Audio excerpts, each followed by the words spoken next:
ایک دن ابو بکر صدیق کی گھر والی نے میٹھا ہریرا میٹھا حلوہ بنا کر کے کھانے میں دے دیا تو فوراً طلب کیا گھر والی کو، یہ چربی کہاں سے آئی، یہ گھی کہاں سے آیا، یہ میٹھا کہاں سے آیا؟ مطلب یہ کہ باوجود 22 لاکھ مربع میل کا حکمراں ہوتے ہوئے میرے گھر میں اتنی طاقت کہاں سے آئی کہ میٹھا پک جائے؟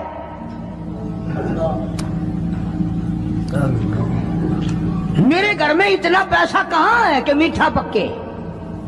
یہ تم نے کیسے بنایا؟ کہاں سے لائی ہو؟ آج کون پوچھے؟ بازاروں میں دکانوں پہ بیٹھتے ہیں، کارخانوں میں رہتے ہیں، گھر جا کے کبھی پوچھا؟ گھر والی جب مسکرا کر کے رسگلے سامنے رکھتی ہے کبھی پوچھا کہ یہ کہاں سے آئے؟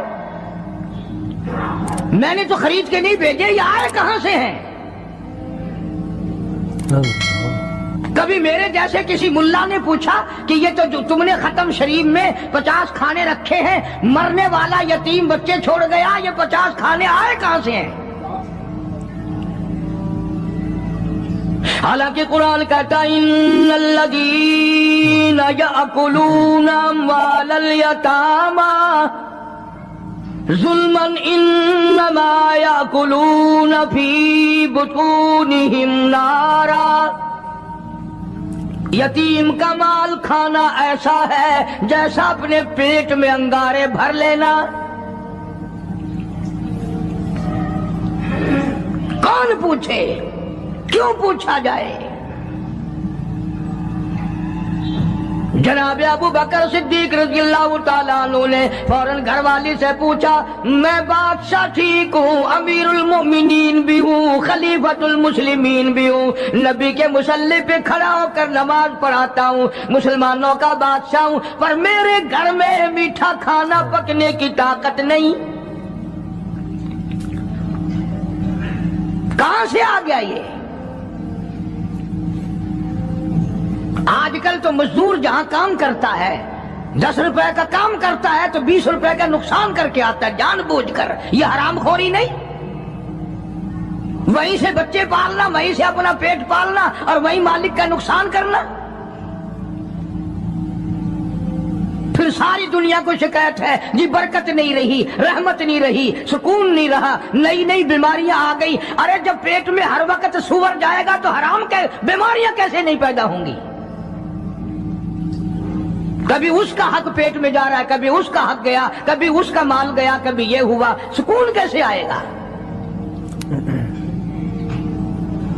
یہ نبی کا سسر صدیق اکبر، نبی کا پہلا خلیفہ، نبی کا جانشین، مسجد نبوی کا امام، گھر والی سے بادشاہ ہوتے ہوئے پوچھتا ہے میرے گھر میں میٹھا کھانا پکنے کے پیسے نہیں، طاقت نہیں، تو کہاں سے لائی؟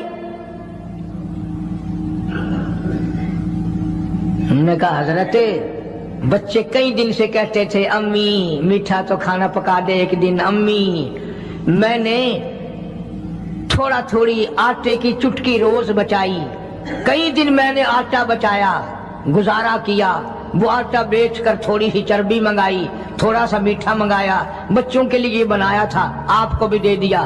فرمایا کاغذ لاؤ، اسی وقت بیت المال کو لکھ بھیجا ابو بکر کے یہاں اس سے کم آٹے میں گزارا ہو سکتا ہے، اتنا آٹا کم کر دیا جائے۔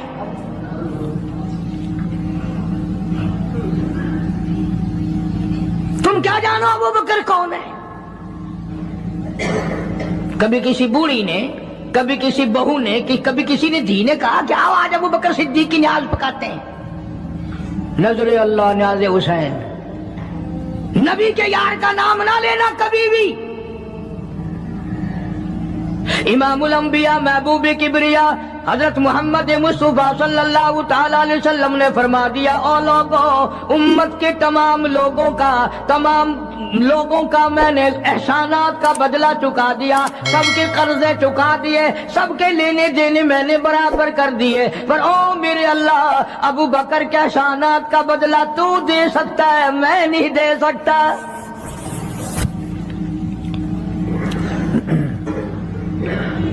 سارا گھرانہ بڑا عجیب ہے، گھر کا گھر بڑا عجیب ہے۔